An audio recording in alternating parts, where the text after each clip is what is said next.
Note फरमा लें, खुदा हमारा झंडा है। हालेलुया। हमने आम तौर पर तो झंडा देखा है, हमें पता है ये हमारे मुल्क का झंडा है, ये फला मुल्क का झंडा है, लेकिन उसके जो गहरे मानी हैं उससे हम कई दफा नावाकिफ होते हैं। आज मुकद्दस कलाम में से जो टॉपिक है वो है खुदा हमारा झंडा है। ये आज का टॉपिक है और इसके लिए जो तिलावत हम करेंगे, पहली तिलावत जो है वो खरूज मुकद्दस कलाम में से, पुराना अहदनामा ओल्ड टेस्टमेंट के अंदर खरूज एक्सोडस चैप्टर 17 वर्सेस 8 to 16।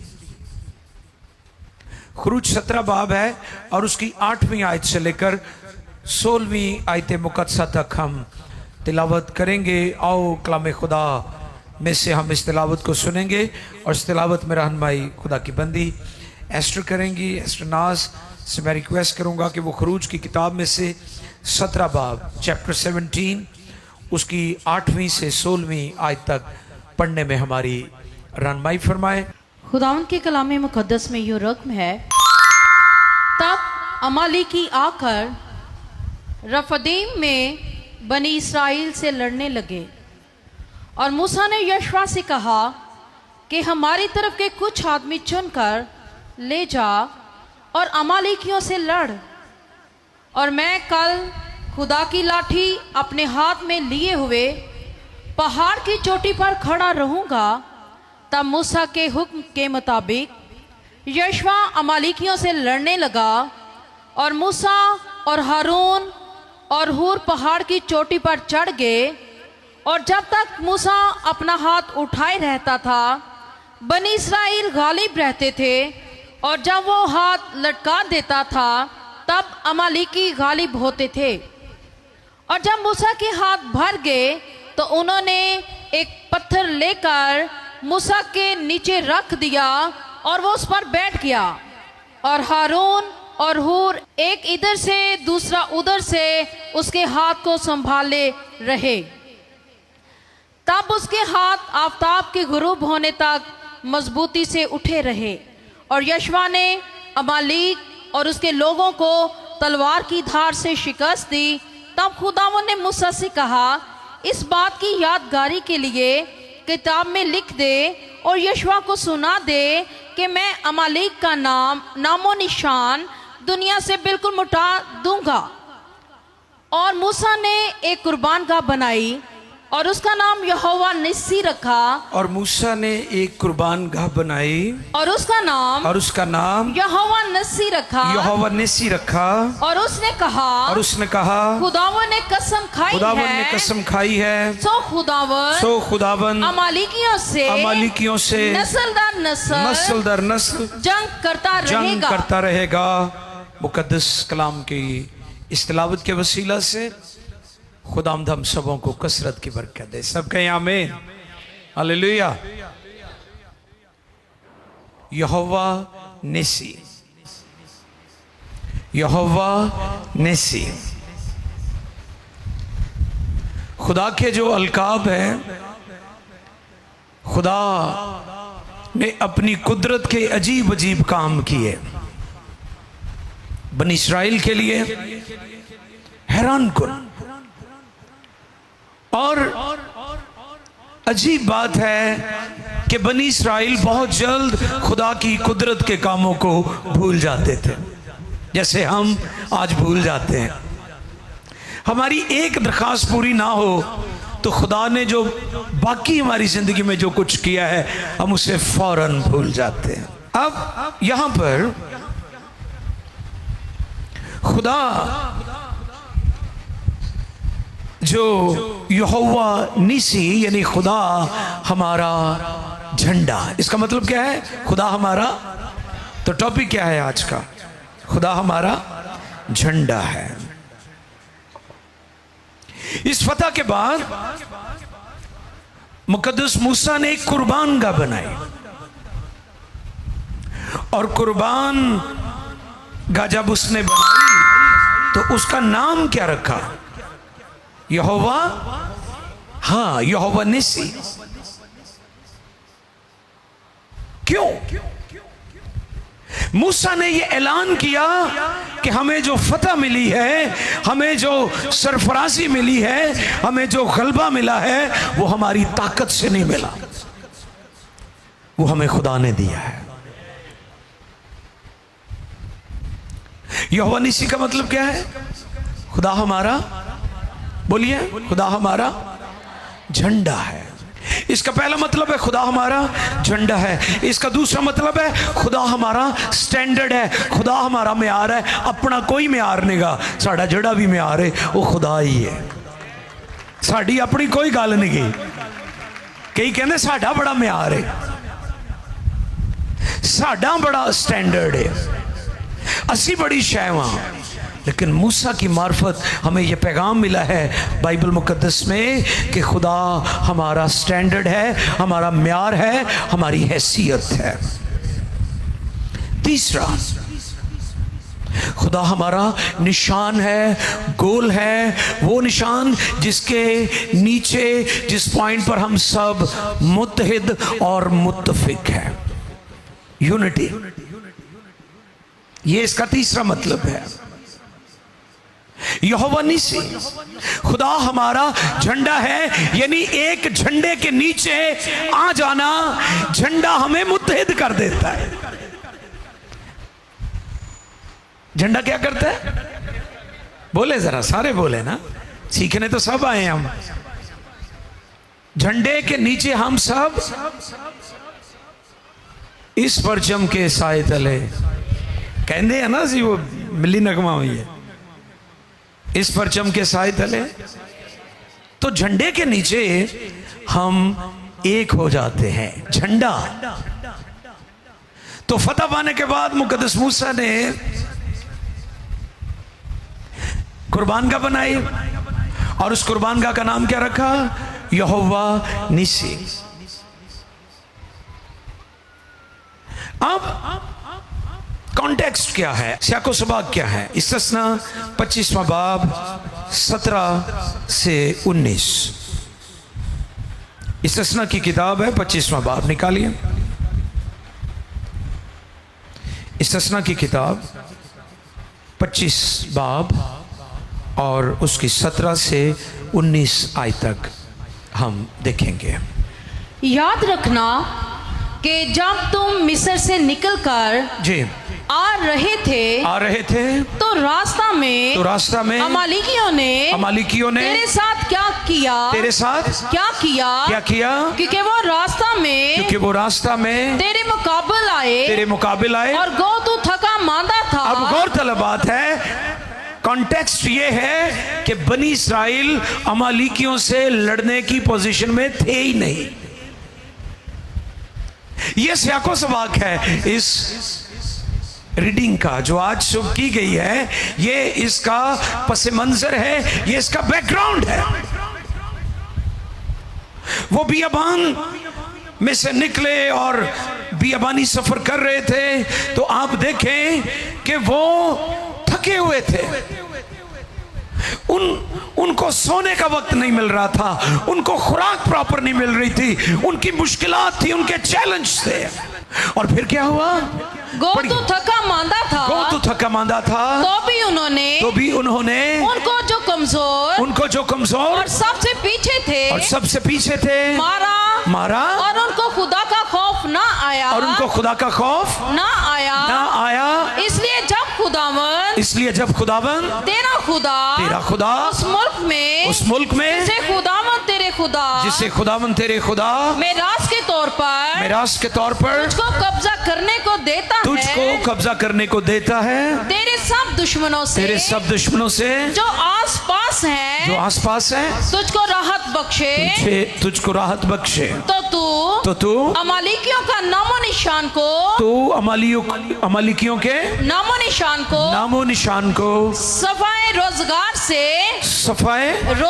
रोजगार से मिटा देना। तो इस बात को ना भूलना। ये कॉन्टेक्स्ट है, ये सियाको सबाक है जिसमें ये बात लिखी हुई है जो खरूज में से हमने अभी तिलावत की है। 17 बाब 8वीं से 16वीं आयते मुकद्दसा तक।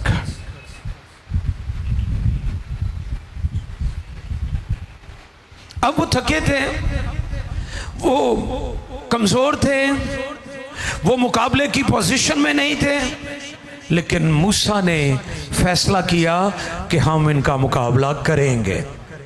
हालेलुया। लीडरां दे फैसले ਉਹਦੇ ਲੋਕਾਂ ਨੂੰ, ਉਹਦੀ कौम ਨੂੰ, ਉਹਦੀ कलीसिया ਨੂੰ ਅੱਗੇ ਲੈ ਕੇ ਜਾਂਦੇ ਨੇ, ਪਿੱਛੇ नहीं लेके जाते। इसलिए लीडरों के फैसले दुरुस्त होने चाहिए। वो थके हुए थे, वो लड़ने की पोजीशन में नहीं थे, वो मुकाबले की पोजीशन में नहीं थे, लेकिन मूसा ने फैसला किया, खुदा कलाम कर चुका है, हम इनका मुकाबला करेंगे। और फिर क्या हुआ? फिर खुदा ने मूसा से कहा, और तुम दिलेरी करना, मैं तुम्हारे साथ हूं।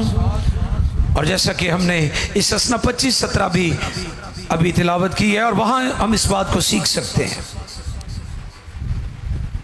लेकिन यहां पर जो की बात है वो ये है कि सारी जंगें जिस्मानी तौर पर नहीं लड़ी जाती। बाइबल की आप हिस्ट्री चेक करें,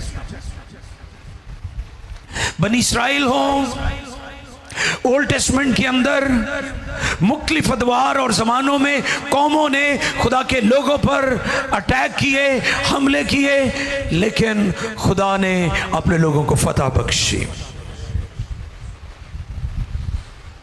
और जंग कैसे लड़ी गई? 10वीं और 11वीं आयत, खरूज 17 बाब 10वीं और 11वीं आयत। और देखिए, जंग सिर्फ जिस्मानी आलम ही में नहीं लड़ी जाती, बल्कि रूहानी आलम में भी लड़ी जाती है। सो मूसा के हुक्म के मुताबिक यशवा अमालेकियों से लड़ने लगा। अब यशवा ने फॉलो किया अपने लीडर को, क्योंकि वो जंगजू था, वो वॉरियर था। उसने क्या किया? मैदान में जाकर दुश्मनों से लड़ने लगा। ये जिस्मानी जंग थी। फिर और जब तक मूसा अपना हाथ उठाए रहता और जब था, तक मूसा अपना हाथ उठाए रहता था बनी इस्राइल गालिब रहते थे। दूजी जंग है, यशवा मैदान जंग में उतर गया। एक ये जंग थी। और मैं फिर दोहरा देता हूं, सारी जंगें सिर्फ जिस्मानी तौर पर लड़ी नहीं जाती, हमें रूहानी आलम में भी जंग करने की जरूरत है। अगर आप जिंदगी की जंगों में, मुश्किलात की जंगों में हार रहे हैं, तो मैं आपको यह पैगाम देना चाहता हूं कि मूसा की तरह अपने हाथ उठाना शुरू कर दें, आप जिंदगी की जंगों को जीत जाएंगे। बनी इस्राइल को फतह सिर्फ तलवार और लड़ाई से नहीं मिली थी। आप यहां पर सीक्रेट देखें,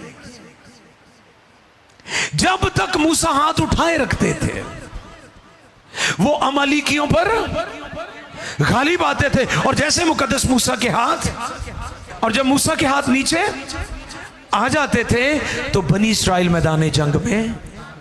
तो ये वो बात है जो आज सुबह आपके गोश गुजार करना चाहता हूं। आप जिंदगी की जंगों में इसलिए नाकाम है क्योंकि आपके घुटने भी मजबूत नहीं है और आपके हाथ भी नहीं उठते। और जब हाथ उठेंगे, घुटने मजबूत होंगे, तो आप फतह से बढ़कर गलबा पाएंगे। आप जिंदगी की जंगों में सिर्फ जिस्मानी तौर पर स्ट्रगल कर रहे हैं। फैमिली बच जाए, बच्चे ठीक हो जाएं, बिजनेस ठीक हो जाए, मैरिज बहाल हो जाए, हालात ठीक हो जाएं, मिनिस्ट्री में हम आगे चले जाएं, बड़ी ताकत हो, बड़े विजिट, सारा दिन विजिट, पूरा हफ्ता विजिट, इबादत से पहले विजिट, इबादत के बाद विजिट। मैं आज आपको यह पैगाम देना चाहता हूं, ईमानदारों को भी, मुकद्दसीन को भी, खून खरीदों को भी, खुदा के खादमों को भी, अपने घुटनों को मजबूत कर ले, अपने हाथों को उठा ले। आप फतह से बढ़कर गलबा पाएंगे। आप सिर्फ जिस्मानी एफर्ट्स करके फतह नहीं पा सकते। हम सिर्फ जिस्मानी कोशिशों में लगे हुए हैं। हाँ, हमें मेहनत करनी चाहिए, अपने हिस्से दी। अपने हिस्से का काम तुसी करो। लाजर की कब्र पर यीशु ने कहा पत्थर को हटा दो, यानी तुसी अपने हिस्से का काम करो। ये ना कहो वो अपने महबूब को तो नींद ही में दे देता है, ते ड्यूटी ते भी ना जाओ, आराम फरमाते रहो। नहीं नहीं नहीं, ये इसका मतलब नहीं है। इसका मतलब यह है कि आप अपने हिस्से का काम करें। पत्थर को लोगों ने हटाया, लाजर को यीशु ने जिंदा किया। पत्थर हटाना लोगों का काम था और लाजर को जिंदा करना ये सिर्फ मेरे यीशु का ही काम है, किसी और का नहीं है। कोई और नहीं ये कर सकता। आप जिंदगी की जंगों में इसलिए नाकाम है, मुकद्दस मूसा की तरह आप सिर्फ एक महाज पर लड़ाई लड़ रहे हैं। आपने दोनों महाजों पर लड़ाई लड़नी है, फिर फतह पाएंगे।